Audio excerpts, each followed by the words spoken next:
Hi friends, welcome back to my YouTube channel.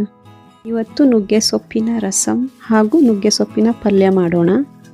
Friends, first ನುಗ್ಗೆ ಸೊಪ್ಪು ಎಲೆಗಳನ್ನು ಬಿಡಿಸಿಕೊಳ್ಳೋಣ.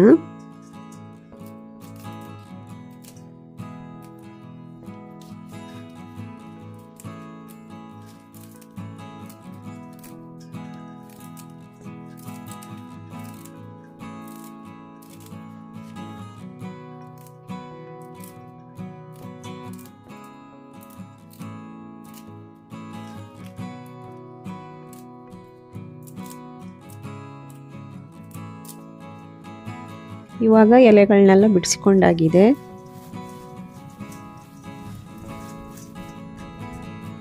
ಇವಾಗ ಈ ನುಗ್ಗೆ ಸೊಪ್ಪು ಎಲೆಗಳನ್ನು ವಾಟರಲ್ಲಿ ಚೆನ್ನಾಗಿ ವಾಶ್ ಮಾಡಿಕೊಳ್ಳೋಣ.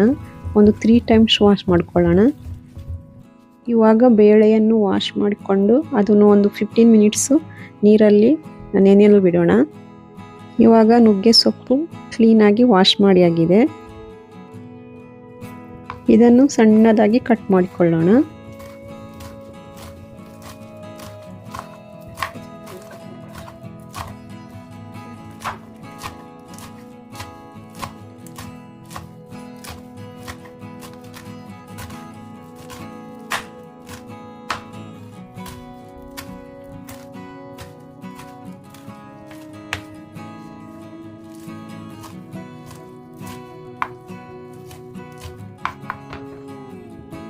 ನುಗ್ಗೆ ಸೊಪ್ಪನ್ನು ಕಟ್ ಮಾಡಿ ಆಗಿದೆ. ಇವಾಗ ಇದನ್ನು ಬೇಳೆಗೆ ಸೇರಿಸಿಕೊಳ್ಳೋಣ. ಸ್ವಲ್ಪ ಉಪ್ಪು ಹಾಕ್ಕೊಳ್ಳಿ. ಇವಾಗ ಇದನ್ನು ಚೆನ್ನಾಗಿ ಮಿಕ್ಸ್ ಮಾಡಿಕೊಳ್ಳೋಣ. ಇದಕ್ಕೆ ಸ್ವಲ್ಪ ಟರ್ಮರಿಕ್ ಪೌಡರ್ನ ಕೂಡ ಆ್ಯಡ್ ಮಾಡ್ಕೊಳ್ಳಿ.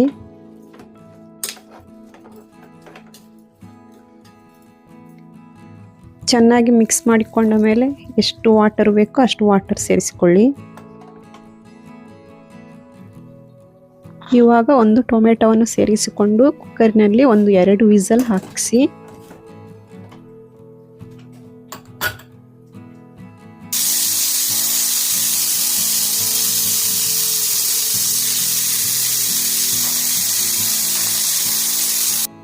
ಇವಾಗ ರಸಮಿಗೆ ಬೇಕಾಗುವಂಥ ಮಸಾಲೆಯನ್ನು ಮಿಕ್ಸಿಯಲ್ಲಿ ಗ್ರೈಂಡ್ ಮಾಡಿಕೊಳ್ಳೋಣ. ಇದಕ್ಕೆ ಶುಂಠಿ, ಬೆಳ್ಳುಳ್ಳಿ, ಕರಿಬೇವು, ಕೊತ್ತಂಬರಿ ಸೊಪ್ಪು, ಪೆಪ್ಪರು, ಜೀರಿಗೆ ಹಾಗೆ ಒಂದೇ ಒಂದು ಹಸಿಮೆಣಸಿನಕಾಯಿ ಸೇರಿಸಿಕೊಳ್ಳಿ, ಯಾಕಂದರೆ ತುಂಬ ಖಾರ ಆಗುತ್ತೆ. ಇವಾಗ ನುಗ್ಗೆ ಸೊಪ್ಪು ಮತ್ತು ಬೇಳೆ ಬೆಂದಿದೆ, ಹಾಗೆ ಟೊಮೆಟೊನೂ ಬೆಂದಿದೆ. ಈಗ ಟೊಮೆಟೊನು ಸಪ್ರೇಟಾಗಿ ತೆಗೆದಿಟ್ಕೊಳ್ಳೋಣ. ಟೊಮೆಟೊ ತಣ್ಣಗಾದ ಮೇಲೆ ಇದನ್ನು ಗ್ರೈಂಡ್ ಮಾಡಿಕೊಳ್ಳೋಣ.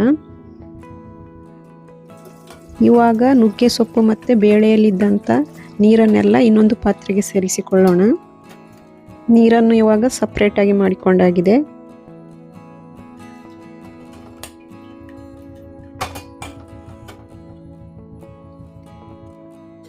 ಹಾಗೆ ಇನ್ನೊಂದು ಪಾತ್ರೆಯಲ್ಲಿ ಆಯಿಲ್ ಹಾಕ್ಕೊಳ್ಳೋಣ. ಇದು ಹೀಟ್ ಆದ ಮೇಲೆ ಇದಕ್ಕೆ ಸಾಸಿವೆ, ಜೀರಿಗೆ,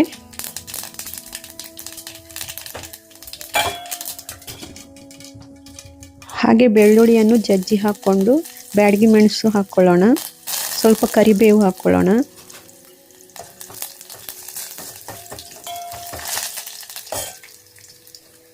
ಇವಾಗ ಗ್ರೈಂಡ್ ಮಾಡಿಕೊಂಡಂಥ ಮಸಾಲೆಯನ್ನು ಸೇರಿಸಿಕೊಳ್ಳೋಣ.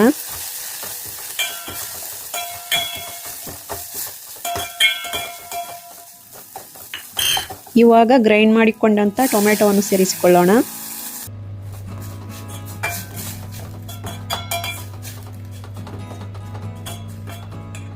ಇವಾಗ ಚೆನ್ನಾಗಿ ಮಿಕ್ಸ್ ಮಾಡಿಕೊಂಡು ಇದಕ್ಕೆ ಎಷ್ಟು ಬೇಕಷ್ಟು ವಾಟರ್ ಸೇರಿಸಿಕೊಳ್ಳೋಣ.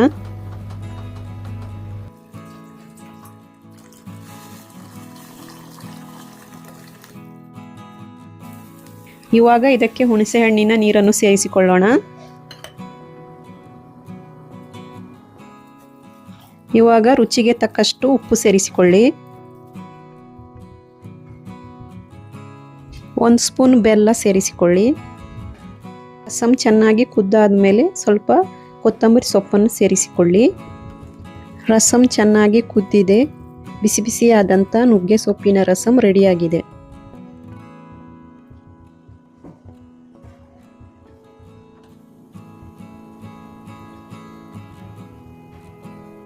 ಆಗ ನಾವು ನುಗ್ಗೆ ಸೊಪ್ಪಿನ ಪಲ್ಯಕ್ಕೆ ರೆಡಿ ಮಾಡಿಕೊಳ್ಳೋಣ. ಒಂದು ಬಾಣಲಿಯಲ್ಲಿ ಆಯಿಲ್ ಹಾಕಿ ಹೀಟ್ ಮಾಡಿಕೊಳ್ಳಿ. ಇದಕ್ಕೆ ಸಾಸಿವೆ, ಜೀರಿಗೆ, ಸ್ವಲ್ಪ ಬೆಳ್ಳುಳ್ಳಿಯನ್ನು ಜಜ್ಜಿ ಹಾಕೊಳ್ಳಿ. ಸ್ವಲ್ಪ ಇಂಗು ಸೇರಿಸಿಕೊಳ್ಳಿ. ಹಾಗೆ ಬ್ಯಾಡಗಿ ಮೆಣಸು ಹಾಕ್ಕೊಂಡು ಸ್ವಲ್ಪ ಕರಿಬೇವು ಸೇರಿಸಿಕೊಳ್ಳಿ.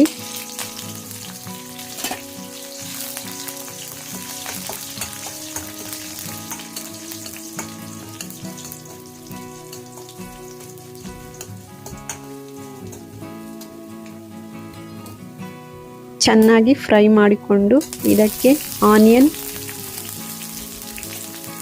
ಹಸಿಮೆಣಸಿನಕಾಯಿ ಸೇರಿಸಿಕೊಳ್ಳಿ.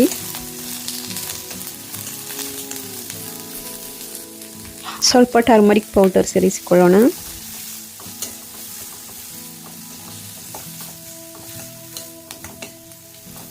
ಇದು ಚೆನ್ನಾಗಿ ಆಯಿಲಲ್ಲಿ ಫ್ರೈ ಆದಮೇಲೆ ಸ್ವಲ್ಪ ತೆಂಗಿನ ತುರಿ ಸೇರಿಸಿಕೊಳ್ಳೋಣ.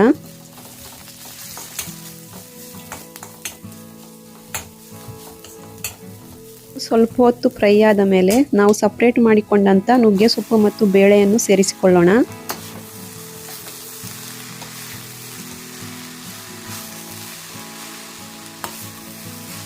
ಇದನ್ನು ಚೆನ್ನಾಗಿ ಮಿಕ್ಸ್ ಮಾಡಿಕೊಳ್ಳಿ. ಒಂದು 2 ಮಿನಿಟ್ಸ್ ಹಾಗೆ ಬೇಯ್ತಾ ಇರಲಿ. ಇವಾಗ ನುಗ್ಗೆ ಸೊಪ್ಪಿನ ಪಲ್ಯ ರೆಡಿಯಾಗಿದೆ. ಫ್ರೆಂಡ್ಸ್, ಇಲ್ಲಿಗೆ ನನ್ನ ವಿಡಿಯೋವನ್ನು ಮುಗಿಸ್ತಾ ಇದ್ದೀನಿ. ನನ್ನ ಈ ವಿಡಿಯೋ ಇಷ್ಟವಾದರೆ ಲೈಕ್ ಮಾಡಿ, ಶೇರ್ ಮಾಡಿ, ಸಬ್ಸ್ಕ್ರೈಬ್ ಮಾಡೋದನ್ನು ಮರಿಬೇಡಿ. ನೆಕ್ಸ್ಟ್ ವಿಡಿಯೋದೊಂದಿಗೆ ಮತ್ತೆ ಬರುತ್ತೇನೆ. ಅಲ್ಲಿಯವರೆಗೆ ಟೇಕ್ ಕೇರ್. ಬಾಯ್ ಬಾಯ್.